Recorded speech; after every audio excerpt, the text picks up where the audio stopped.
तो दोस्तों आज बात करने वाले हैं तीन म्यूचुअल फंड्स के बारे में स्मॉल कैप कैटेगरी में, जो आज से एक साल पहले तक काफी सारे इन्वेस्टर्स के फेवरेट हुआ करते थे, लेकिन अभी फिलहाल ये फंड्स काफी खराब परफॉर्म कर रहे हैं। तो देखेंगे क्या यहाँ पर इन फंड्स में दिक्कत चल रही है, वो भी समझने की कोशिश करेंगे और इन तीनों में से इस वक्त कौन सा फंड बेटर है।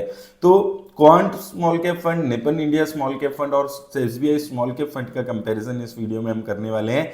तो क्विकली चलते हैं, एक बार देख लेते हैं। तो देखिए, तीनों ही फंड जनवरी में लॉन्च हुए थे और बेंचमार्क इंडेक्स में क्वांट और निपन का निफ्टी स्मॉल कैप फंड है, निफ्टी स्मॉल कैप 250 इंडेक्स है और एसबीआई का बीएसई स्मॉल कैप इंडेक्स।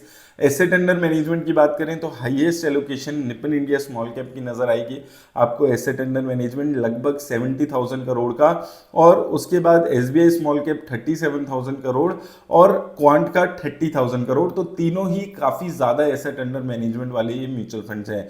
अगर हम एक्सपेंस रेशियो की बात करें तो तीनों की थोड़ी सी हायर साइड पे नजर आएगी। निपन इंडिया स्मॉल कैप की 0.63% है, थोड़ी सी कम है तीनों के कंपैरिजन में, लेकिन एसबीआई स्मॉल कैप और क्वांट स्मॉल कैप की हायर साइड पे एक्सपेंस रेशियो होती हुई नजर आ रही है। वहीं अगर हम इक्विटी एलोकेशन की बात करते हैं तो यहां पर आप देखेंगे जो तीनों फंड्स हैं मिनिमम 65% पैसा लगाना होता है स्मॉल कैप में, और यहाँ पर Nippon India small cap fund जो है वो थोड़ा सा बैलेंस्ड है। यहाँ पर Nippon India small cap fund थोड़ा सा बैलेंस्ड है, लार्ज कैप में 13%, मिड कैप में 15% पैसा है।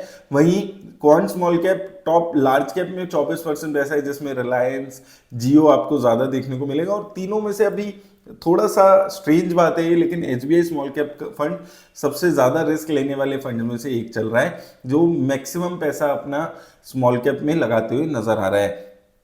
स्टैंडर्ड डेविएशन की बात करें तो सबसे कम standard deviation SBI small cap की है, यानी कि सबसे कम वॉलेटाइल फंड है ये। सबसे ज्यादा वॉलेटिलिटी कौन स्मॉल कैप की है और निपन इंडिया की ठीक ठाक यहाँ पर तीनों के कंपैरिजन में नजर आती है।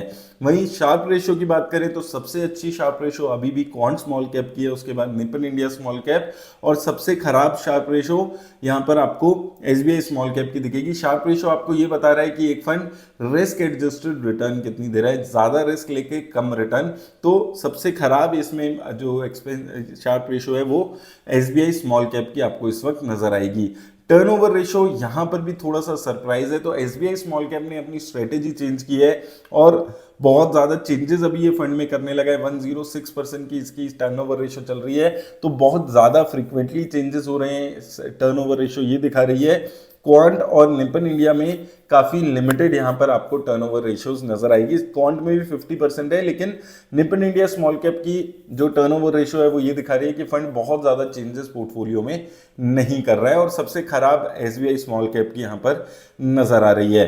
पी रेशियो में भी एसबीआई स्मॉल कैप सबसे ज्यादा हाई ग्रोथ वाली कंपनीज में पैसा लगा रहा है। निपन इंडिया 32 के आसपास पी है और क्वांट की सिर्फ 29 के आसपास है। तो वो उसका रीजन ये भी है कि मेजरली ये रिलायंस जैसी कंपनी में इसका पैसा है, लेकिन तीनों में से सबसे ज्यादा रिस्क ले रहा है इस वक्त एसबीआई स्मॉल कैप फंड। इसके बाद अगर हम बात करें इन तीनों फंड्स की सेक्टर एलोकेशन की तो सिमिलर आपको नजर आएगी। अगर हम टॉप 4 सेक्टर्स की बात करें, क्वांट स्मॉल कैप में फाइनेंशियल, एनर्जी, सर्विसेज और मेटल एंड माइनिंग सेक्टर है, थोड़े से डिफरेंट सेक्टर है। वहीं हम निपन इंडिया की बात करें तो कैपिटल गुड्स, फाइनेंशियल सर्विसेज और कंज्यूमर स्टेपल्स यहाँ पर आपको नजर आएगा। तो तीनों ही जो म्यूचुअल फंड्स हैं वो लगभग अपना 50% या उससे ज्यादा पैसा टॉप 4 सेक्टर्स में लगाकर चल रहे हैं, और तीनों में ही फाइनेंशियल सर्विस ये 2 सेक्टर कॉमन नजर आते हैं। और निपन इंडिया और एसबीआई स्मॉल कैप के जो सेक्टर्स हैं वो लगभग सिमिलर आपको नजर आएंगे। यहाँ पे कंपनीज की बात करें तो कंपनीज यहाँ पर डिफरेंट काफी आपको नजर आएगी। यहाँ पर आप देखेंगे तो क्वांट स्मॉल कैप में जैसे हमने बात किया था, ये थोड़ा सा हैरान करता है हमेशा से कि एक स्मॉल कैप फंड है और 9.5% पैसा एक लार्ज कैप फंड में कंपनी में लगाया हुआ है सबसे ज्यादा। उसके बाद जियो फाइनेंशियल में ये भी अगेन एक लार्ज कैप कंपनी 6.5% के आसपास। तो यही इसका मेजरली वो हो जाता है कि यहाँ पर वो पैसा 15-16% तो इन 2 कंपनीज में ही चला जाता है। उसके बाद आरबीएल, एजिस टेक्नोलॉजीज, लॉजिस्टिक्स जैसी कंपनीज यहाँ पर आ जाती है। यहाँ पर निपन इंडिया स्मॉल कैप की बात करें तो यहाँ पर एसेट अंडर मैनेजमेंट बहुत ज़्यादा है। उसके साथ साथ अगर हम देखते हैं तो इसका जो कंपनीज है वो भी 250 के आसपास है। तो ये थोड़ा थोड़ा इन्वेस्टमेंट इसमें सभी कंपनीज में 1-1, 2-2% की एलोकेशन आपको नजर आएगी। वहीं एसबीआई स्मॉल कैप अपना रिस्क कम करने के लिए निफ्टी 50 इंडेक्स और निफ्टी बैंक में भी 9% के आसपास पैसा अपना लगाकर चल रहा है। उसके बाद मेजरली सारी स्मॉल कैप कंपनीज आपको नजर आएंगी, लेकिन तीनों में ही टॉप 10 कंपनीज आप देखेंगे तो काफी डिफरेंट कंपनीज आपको दोनों तीनों में ही नजर आएंगी। डिफरेंट कंपनीज और डिफरेंट इन्वेस्टमेंट स्टाइल तीनों ही फंड्स में आपको नजर आएगा। अब बात आती है इनकी आपस में कितनी यहाँ पर ओवरलैपिंग नजर आती है। तो देखिए क्वांट स्मॉल कैप में 118 कंपनीज हैं, जिसमें से 40% जो कंपनीज हैं वो कॉमन है निपन इंडिया स्मॉल कैप के साथ। तो यहाँ पर यानी कि क्वांट और निपन इंडिया स्मॉल कैप का कॉम्बिनेशन थोड़ा सा आपको ओवरलैपिंग देगा। वहीं हम बात करें निपन इंडिया स्मॉल कैप की 250 कंपनीज है यहाँ पर, 27 यहाँ पर कंपनीज क्वांट की कॉमन है और एसबीआई की 29 कंपनीज कॉमन है। तो निपन इंडिया को यहाँ पर अगर आप देखेंगे तो उसमें सिंस बहुत सारी कंपनीज है, तो काफ़ी सारी कंपनीज एसबीआई स्मॉल कैप और क्वांट स्मॉल कैप दोनों के साथ ही कॉमन आपको नजर आएगी। सिमिलरली यहाँ पर एसबीआई स्मॉल कैप में 70 कंपनीज हैं, तो सबसे ज़्यादा companies Nippon India small cap में, उसके बाद क्वांट में, और सबसे कम कंपनीज आपको यहाँ पर एसबीआई स्मॉल कैप में नजर आएगी। रिटर्न्स की बात करें तो देखिए एक साल में तीनों ही फंड्स नुकसान में है। यहाँ पर इसने क्वांट स्मॉल कैप ने 2-3% की लॉस दी है, निपन में 2%, और सबसे खराब एसबीआई स्मॉल कैप ने 4% का नुकसान किया है।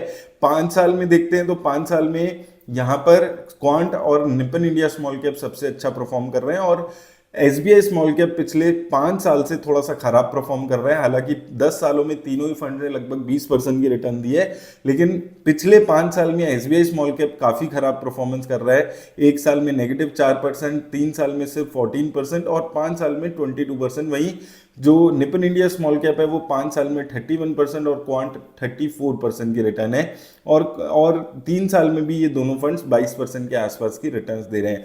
तो तीनों में से सबसे खराब परफॉर्मेंस यहाँ पर एसबीआई स्मॉल कैप की नजर आ रही है।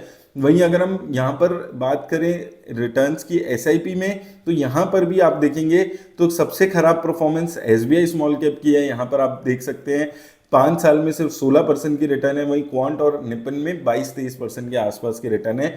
तो अभी क्वांट और निपन इंडिया स्मॉल कैप की 10, 5 और 3 साल में रिटर्न सिमिलर नजर आ रही है। आप देख सकते हैं आइडेंटिकल रिटर्न्स है, लेकिन एसबीआई स्मॉल कैप थोड़ा सा लोअर लेवल पे अभी रिटर्न्स देते हुए नजर आ रहा है, चाहे हम एसआईपी की बात करें, चाहे हम लमसम इन्वेस्टमेंट की बात करें।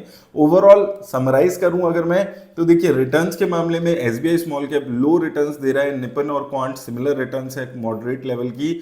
वॉलेटिलिटी सबसे लो एसबीआई स्मॉल कैप में और सबसे ज्यादा यहाँ पर क्वांट में नजर आएगी। इन्वेस्टमेंट स्टाइल ग्रोथ का यहाँ पर एसबीआई स्मॉल कैप का है, वैल्यू का क्वांट का, और ब्लेंड आपको दोनों का निपन इंडिया स्मॉल कैप में नजर आएगा। पोर्टफोलियो डाइवर्सिफिकेशन में सबसे ज्यादा over diversified Nippon India small cap है, क्योंकि उसका जो एसेट अंडर मैनेजमेंट है वो 70,000 करोड़ के आसपास हो चुका है। तो दोस्तों देखिए तीनों फंड्स में अगर हम बात करें तो मुझे पर्सनली यहाँ पर तीनों की रिकॉर्ड्स देखकर Nippon India small cap fund in तीनों में से सबसे अच्छा लग रहा है। 2-3 रीजन है। देखिए एसबीआई स्मॉल कैप तो 5 साल से बहुत ही खराब परफॉर्म कर रहा है। एसबीआई स्मॉल कैप में टर्नओवर रेशियो ज्यादा है, रिस्क ज्यादा ले रहा है, लेकिन रिटर्न्स नहीं जनरेट हो रही है। क्वांट स्मॉल कैप में वॉलेटिलिटी बहुत ज्यादा है, रिटर्न्स दोनों ने सेम दिए क्वांट और निपन ने, लेकिन क्वांट में एक साल में आपको 40% की और एक साल में आपको खराब रिटर्न्स देखने को मिलती है। तो वॉलेटिलिटी बहुत खराब है क्वांट की, तो इसलिए तीनों में से अभी वॉलेटिलिटी, रिटर्न्स, कंसिस्टेंसी, इन सभी मामलों में निपन इंडिया थोड़ा सा बेटर नजर आता है। कमेंट सेक्शन में आप भी बताइएगा कि आप किस फंड में इन्वेस्ट कर रहे हैं। धन्यवाद दोस्तों।